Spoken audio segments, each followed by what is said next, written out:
Salam God Lovers, percaya Tuhan akan selalu membela. Tuhan akan selalu menopang setiap orang percaya. Mari angkat suaramu, angkat hatimu. Puji nama Tuhan.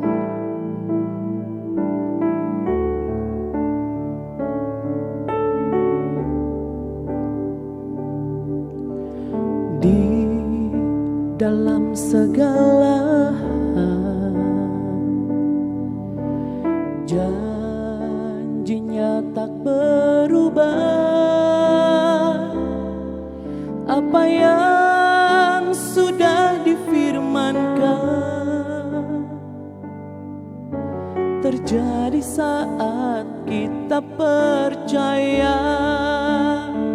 Meskipun 1000 tangan manusia menarikmu jatuh, namun Tuhan yang bela.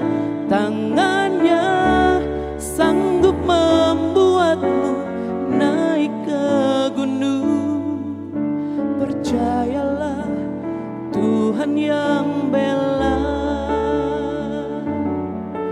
Haleluya, Tuhan membelaku, Tuhan perlindunganku. Glory bagimu Bapa, Kau sumber kekuatanku. Haleluya. Di dalam segala janjinya tak berubah. Apa yang sudah difirmankan terjadi saat kita percaya.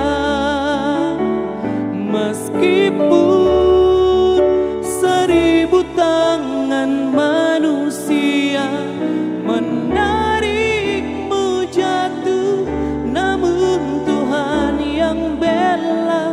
Tangannya sanggup membuatmu naik ke gunung.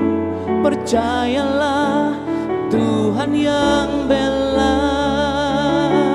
Meskipun 1000 tangan manusia menarikmu jatuh, namun Tuhan yang bela. Tangannya sanggup membuatmu naik ke gunung. Percayalah, Tuhan yang bela. Percayalah, Tuhan yang bela. Shalom warga kerajaan, pemirsa Diaspora TV. Jumpa lagi dalam program Words from Heaven. Ini hari yang ketiga di mana kita akan membahas tentang Kingdom Worship, penyembahan yang berbasis kerajaan Allah. Hari yang ketiga ini saya akan membahas adalah where is Kingdom Worship. Artinya di mana kita bisa mempraktekkan penyembahan dengan berbasis kerajaan Allah. Pertama, ingat, saya pernah menguraikan tentang bagaimana kerajaan Allah adalah pengaruh pemerintahan Kristus di dalam kita, di antara kita, dan bersama kita. Ingat, Yesus memerintah di seluruh aspek kehidupan. Pertama, di dalam kita, di antara kita, dan bersama kita. Kita mulai dari yang pertama, yaitu di dalam kita. 1 Korintus 3:16-17 berkata, tidak tahukah kamu bahwa kamu adalah bait Allah dan bahwa roh Allah diam di dalam kamu. Jika ada orang yang membinasakan bait Allah, maka Allah akan membinasakan dia. Sebab bait Allah adalah kudus dan bait Allah itu adalah kamu. Nah, perhatikan baik-baik. Di manakah Raja mulia yang kita sembah, Yesus Kristus? Lewat rohnya dia ada di dalam diri kita, bukan? Nah, kalau dia di dalam diri kita, kerajaannya ada di mana? Kerajaannya tentu juga ada di dalam diri kita. Makanya sebetulnya ketika Alkitab mengajar, Tuhan jadikan tubuh ini adalah bait Allah. rumah kediaman Tuhan itu sendiri. Jadi dengan kata lain, kita menyembah Tuhan tidak tergantung daripada gedung sebuah gereja atau sebuah tempat. Seperti Yesus berkata kepada perempuan Samaria, Yohanes pasal 4. Perempuan itu berkata, oh kamu orang Yahudi menyembah di Yerusalem, kami orang Samaria menyembah di mana? Kami menyembah di gunung ini, yaitu gunung Gerizim. Yesus berkata penyembahan bukan karena lokasi, tapi relasi. Harus ada hubungan, bukan karena lokasi. Dan tentunya adalah dimulai dari mana? Dari dalam kehidupan kita. Tubuh ini bait Allah. Berarti apa? The center of our worship is not outside there. Pusat penyembahan bukan di luar sana, di sebuah tempat. Tapi pusat penyembahan itu dimulai dari dalam diri kita. Sebab apa? Kita adalah bait sucinya, kediaman Tuhan. Bukan berarti kita menyembah diri kita, tidak. Kita menyembah Tuhan yang berdiam di dalam diri setiap kita. Jadi kemanapun warga kerajaan pergi, itu adalah menjadi pusat penyembahan setiap kita. Mulailah dari diri kita saudaraku. Karena bait suci ada di dalam diri kita. Dan pusat penyembahan Yesus Kristus berdiam, berkuasa di dalam diri kita. Lalu kemudian setelah di dalam diri kita, ada pula di antara kita. Ini yang harus kita praktekkan. Kapan itu kalau ada di antara kita? Ya tentunya bersama dengan keluarga kita, bersama dengan jemaat. Saudaraku, seperti Ibrani pasal 10 ayat 25. Janganlah kita menjauhkan diri dari pertemuan-pertemuan ibadah kita seperti dibiasakan oleh beberapa orang. Tetapi marilah kita saling menasehati dan semakin giat melakukannya menjelang hari Tuhan yang mendekat. Nah, apa maknanya di sini dihubungkan dengan penyembahan yang berbasis kerajaan? Kita melakukan penyembahan kepada Tuhan kita ketika di mana? Selain kita pribadi kita, selain bersama dengan keluarga, tapi jangan lupa dalam komunitas yang Tuhan percayakan bersama kita. Gaya hidup berkomunitas adalah gaya hidup kerajaan Allah. Amin.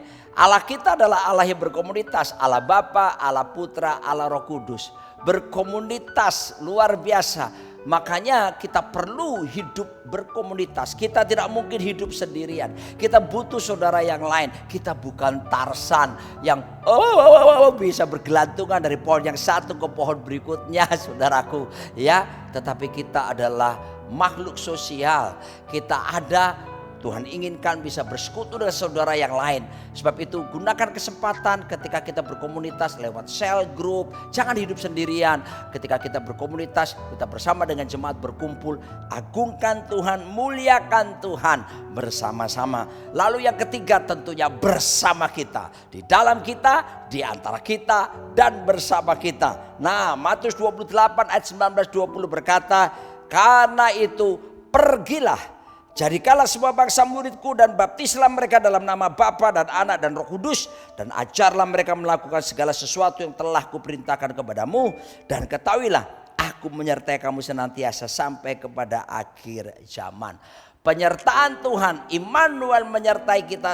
Kalau kita beritakan Injil, memuridkan, penyertaannya selalu. Sebab nama Immanuel berarti God be with us, Tuhan di dalam kita, Tuhan beserta kita. Tapi kedua, God dwell in us, Tuhan tinggal dalam diri kita. Tapi ketiga, God for us, Tuhan di pihak kita. If God be for us, who can be against us? Kalau Tuhan di pihak kita, siapakah lawan kita? Ayo bersama-sama seluruh keluarga, bersama dengan komunitas, bersama tentunya seluruh khalayak yang mempercayai Raja di atas segala raja. Kita berikan penyembahan yang terbaik, sebab kita akan menjadi sama seperti apa yang kita sembah. Saya menulis satu buku berjudul Kingdom Worship. Anda bisa dapatkan dan kita akan belajar bersama-sama. Ketahuilah semua yang kita lakukan, pekerjaan saudara, pelayanan saudara, apapun yang kita kerjakan, mari kita lakukan dengan sungguh-sungguh seperti itu Tuhan dan bukan untuk manusia. Itulah wujud daripada penyembahan kita. Kita berdoa, datang kerajaanmu, jadi kehendak-Mu atas setiap kami di bumi seperti di sorga. Berkati umat-Mu Tuhan, supaya mereka mengerti kami dipanggil untuk menjadi penyembah. Dan jumpai setiap kami Tuhan, orang-orang yang memiliki lapar haus akan Engkau, yang menghormati kesucianmu dimanapun kami berada. Karena penyembahan kami kerjakan di dalam kami, di antara kami, dan bersama-sama. Apapun yang kami lakukan, kami melakukan dengan sungguh-sungguh seperti itu Tuhan, dan bukan untuk manusia. Biarlah Engkau melihat itu sebagai penyembahan dupa yang harum di hadapan-Mu.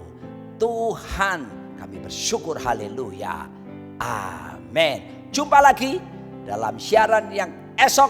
Kita akan lanjutkan tentang Kingdom Worship.